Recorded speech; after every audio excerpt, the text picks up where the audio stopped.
Have you ever heard a voice inside your mind saying, "You're not good enough. You should be more successful by now. People must think you're a failure"? That voice sounds like you, but it isn't. That voice is your ego, and it lies to you every single day. In this quiet space, let's pause the noise.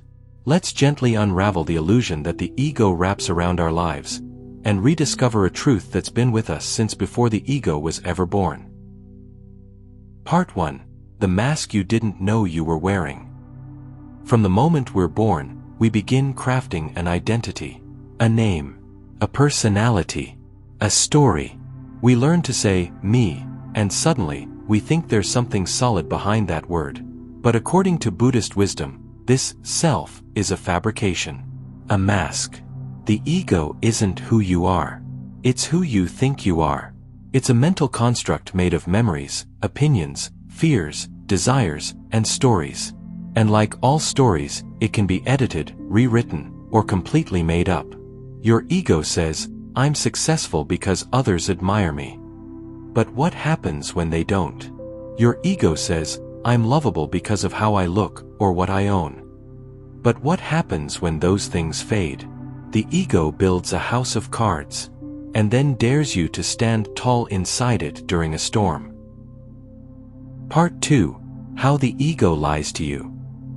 The Buddha taught that suffering comes from clinging to ideas, to things, to identities, and the ego clings hardest of all. Here's how it tricks you. Lie number 1, you are your thoughts. The ego wants you to believe that every voice in your head is you. But thoughts are just clouds passing through the sky of your awareness. You are the sky, not the storm. Lie number 2, you must be better than others to be worthy. Comparison is the ego's fuel. It thrives on superiority or inferiority. Either way, it separates you from others. Lie number 3, you're not enough. This lie keeps you on a treadmill, striving, chasing, hustling, always just one step away from being finally okay. But here's the truth. You were enough before your first breath, and you'll still be enough at your last. Part 3. The prison of ego. When we live through the ego, we're not truly living. We're performing. We say things to impress. We hide our pain to appear strong. We smile when we're breaking inside, because the ego fears being seen as weak more than being actually weak. Imagine holding your breath all day just to seem graceful. That's what ego does to the soul. You begin to fear silence, because in silence, the performance crumbles. You begin to fear rest, because the ego equates stillness with failure. But there's a way out, and the door is always open. Part 4. Recognizing the voice of ego. So how do we begin to escape?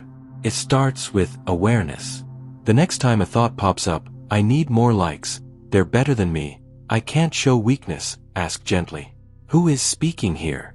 You'll notice something remarkable.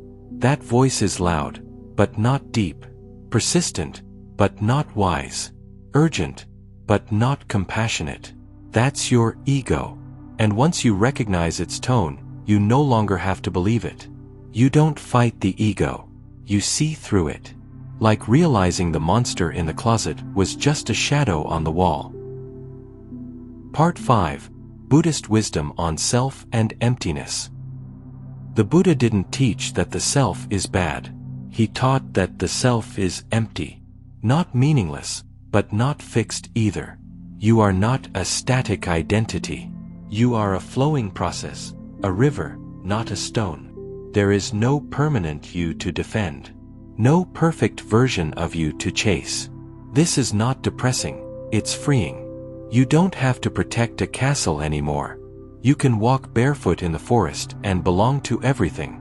Zen Master Dogen once said, "To study the self is to forget the self.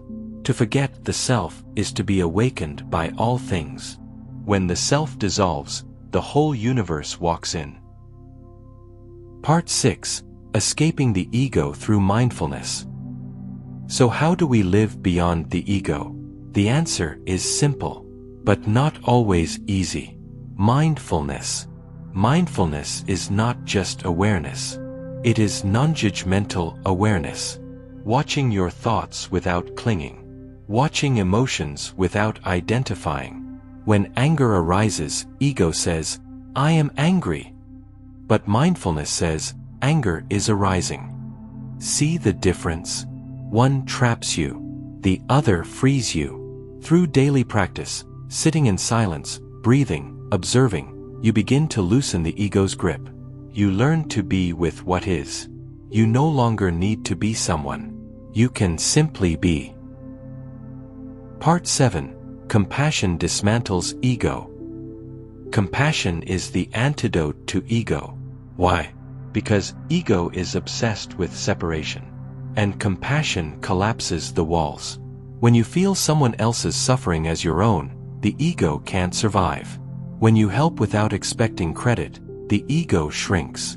The Buddha once said, "Hatred does not cease by hatred, but only by love. This is the eternal rule." Apply this to your inner voice. Don't hate your ego. Love it, and let it go. Like a child clinging to a toy it's outgrown.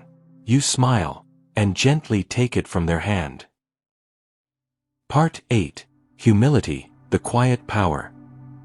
One of the most misunderstood virtues is humility. The ego thinks humility is weakness. But humility is simply truth. It doesn't mean thinking less of yourself. It means thinking of yourself less. It means walking into a room and not needing to be the star. It means admitting when you're wrong without collapsing. It means being open to learning, even if you're already wise. And in that humility, there is peace. No one to impress. Nothing to prove. Just presence. Part 9. What remains after ego dissolves? So, what's left once ego melts away? What remains when the armor drops? Stillness. Love. A vast, quiet freedom. You don't become nothing. You become everything. A tree is no longer competition. It's a teacher. The wind is not a nuisance. It's a song. The person who hurt you is not your enemy. They're a mirror. You begin to walk gently. Speak kindly. Live slowly. Not because you should, but because it's natural. This is who you've been underneath the noise all along. Part 10. The daily practice of freedom. Escaping the ego isn't a one-time escape. It's a daily invitation. Every morning, the ego wakes up before you do. But so can your awareness. Here are a few ways to return to truth again and again. Sit in silence. Let the thoughts come and go like birds in the sky. Breathe deeply. The breath doesn't lie. It brings you back to now. Reflect with kindness. Ask, is this my truth or my ego speaking? Serve someone. A kind act dissolves the illusion of separation.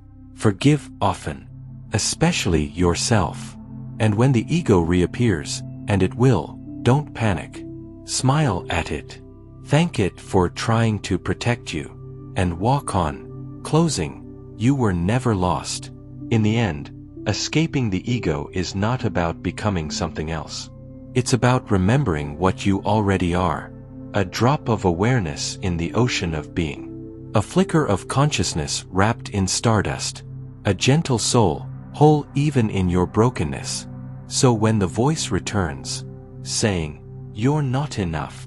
You'll never be free. You must keep proving yourself," you now know the truth. That voice is not you, and it never was. Let go of the lie. And come home to the silence that has always known your name.